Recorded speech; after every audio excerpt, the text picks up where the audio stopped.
안녕하십니까. 증권투자공유대행인 문제풀이 특강을 맡은 백이영이라고 합니다. 이번 문제풀이 특강은 기출문제를 약간 변형하거나 기출문제를 최대한 좀 유사하게 만들었어요. 왜냐하면 기출문제가 어떻게 출제되는지 좀 감을 잡는 게 또 공부하시는 분 입장에서는 굉장히 중요할 수 있으니까요. 그리고 특히 그 계산 문제에 관한 요청들이 많으셔서 총 5강으로 준비를 했는데 첫 번째 강좌는 계산 문제로만 준비를 했습니다.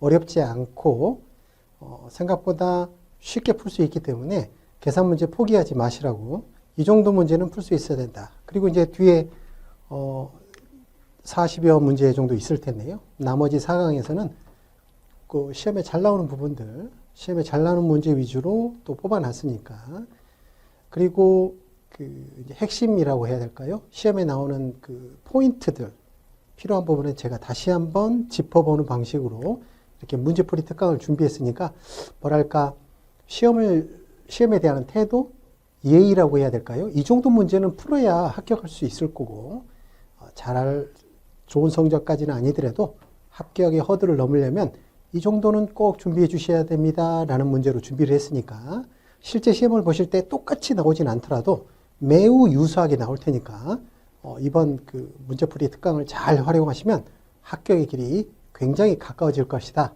이렇게 확신하면서 들어가도록 하겠습니다.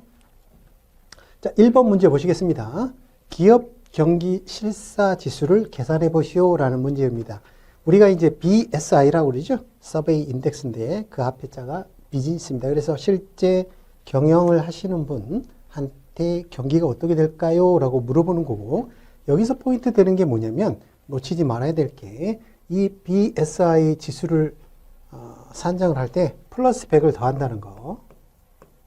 그래서 100을 더해서 100이 기준점이 된다는 거예요. 그래서 100 위에 올라오면 경기를 좀 좋게 예측하는구나. 100 이하로 갔을 때는 경기를 좀 우울하게 전망하는 경영인이 더 많구나. 이렇게 볼 수 있는 거죠. 그래서 제시된 지문을 보시면 긍정 답변이 80인데 부정 답변이 120이에요.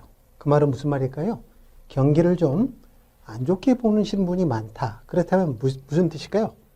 정답을 정확히 체크는 못하더라도 100보다는 낮은 숫자가 나와야 되겠죠? 그래서 여기 보시면 지문이 이렇게 구성이 되어 있다면 100보다 낮은 게 하나이기 때문에 여기 답을 쉽게 찾을 수도 있을 거예요. 눈으로도 찾을 수 있겠죠. 자, 일단 계산을 한번 해보죠. 이게 퍼센티지 개념이에요. 그러니까 200개 기업 중에서 긍정적인 답변 80, 그리고 부정 답변 120이었죠. 자, 그러면 마이너스 40이 되겠네요.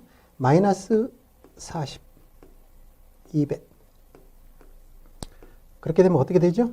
이게 20%죠? 20%. 우리가 뭘 더해야 된다고 그랬죠? 100을 더해야 된다고 그랬죠? 20%는 이게 마이너스죠. 마이너스 20%죠. 부정 답변이 많으니까. 자, 이렇게 되면 어떻게 된다? 마이너스 20에 플러스 100을 더하니까 마이너스 80이 되죠? 이렇게 구하시면 되겠다. 어렵지 않으니까요. 충분히 구하실 수 있을 겁니다. 자, 두 번째 문제 보시겠습니다. 이거는 이제 수익률에 관한 건데 다중기관일 때. 그래서 실제로는 이제 펀드 입장에서는 기하 수익률법을 쓰고 개인 투자자 입장에서는 뭐 내부 수익률법을 쓰잖아요. 그런데 이제 그런 것들이 기간이 길어지면 이게 손으로 구하기는 어렵거든요. 그런데 어떤 그 계산 문제 차원에서 산술평균 가중 수익률을 물어봤습니다.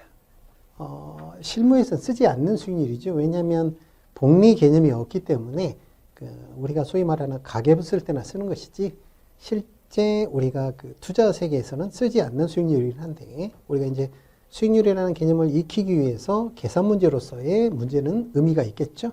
자, 우리가 그러면 이제 어떻게 다기간의 수익률을 구하는지 한번 보죠. 자, 시작을 얼마에 시작했냐면요, 30만 원으로 시작인데 1기간 동안에는 90만 원으로 불어났습니다. 그렇죠. 제1기간에는 30만 원이 90만 원이 됐어요. 오, 괜찮은 수익률이네요. 자, 그런데 말이죠, 그 다음 기간에는 이게 얼마로 가느냐? 45만 원이 되는 겁니다.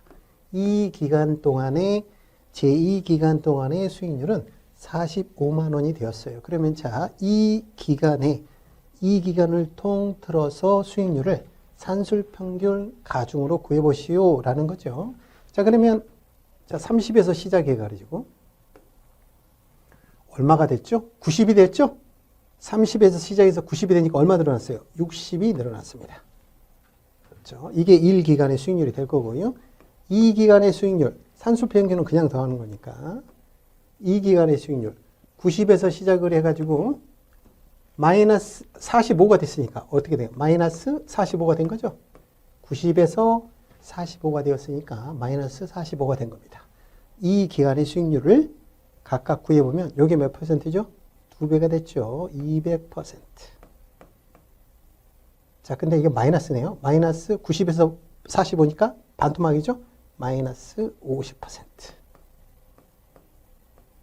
자, 근데 이거를 어떻게 하죠? 이 기간이죠? 이 기간으로 나눈 거죠. 두 번의 기간의 수익률로 한 거죠. 그러면 150%의 이 기간이니까 어떻게 되죠? 75%가 나오네요. 그래서 일단 정답은 75%가 되겠습니다.